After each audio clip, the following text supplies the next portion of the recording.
Letter 11, Baths of Töplitz, Lobositz, Arrival at Prague, by Mary Wollstonecraft Shelley.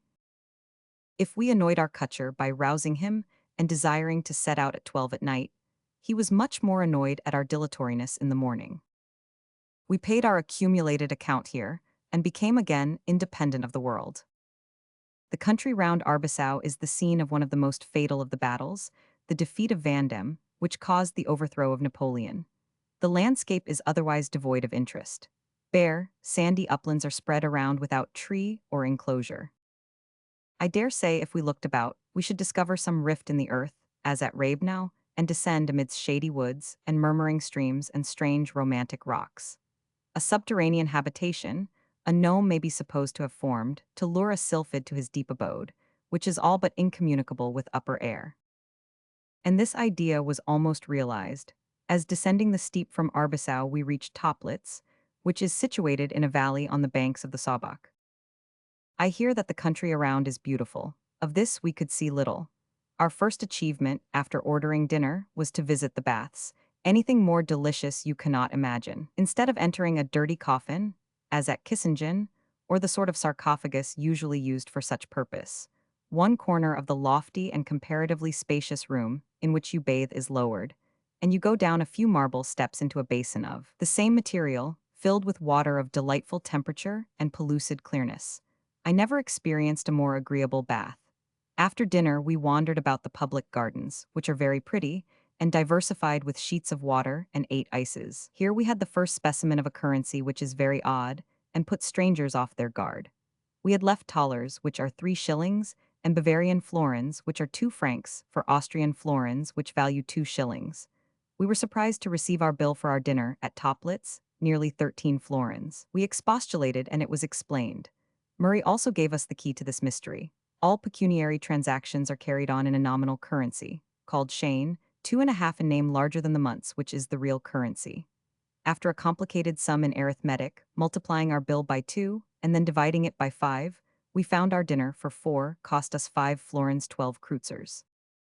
The annoyance of receiving a bill double what it ought to be, thus agreeably relieved by finding it reduced to less than half, pacifies the traveler, and takes away his power of discovering whether it is much or little in its mitigated state.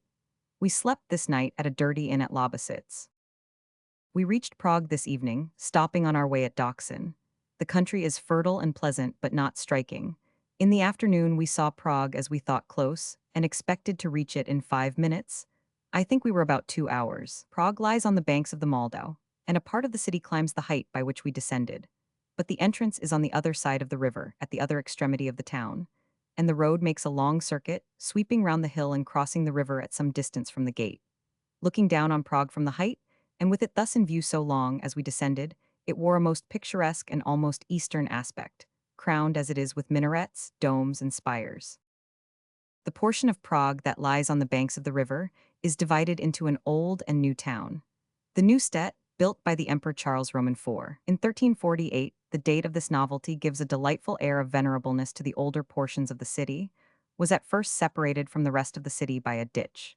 This is now filled up and gives the name to the handsomest street of the new town, the Graben, in which the best hotels are situated. There was no room at the Schwarzes Ross, which is considered the best, so we went to the Drei Linden, which we find comfortable. We had intended proceeding immediately, but one of my companions is indisposed, and accordingly we remain a day at Prague. I write this letter, and now I am told the carriage is ready, and I am going out to see some of the lions.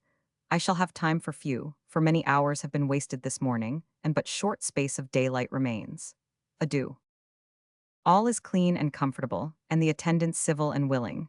If it keeps its promise, it will do well, and strangers especially will be glad to avoid the pretending exorbitancy of Dover. Note 1844. The Italians called it a meteora. A cloud, surcharged with electricity and water, burst above our heads in one torrent of what was rather a cataract than rain. It lasted about 20 minutes, and sufficed to carry away all the bridges over the Bisanzio, flowing between Genoa and Albaro, and to lay flat all the walls which in that hilly country support the soil, so that the landscape was opened and greatly improved. Cottages, cattle, and even persons were carried away.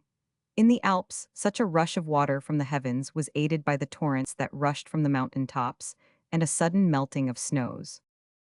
Published by Alfred Novello.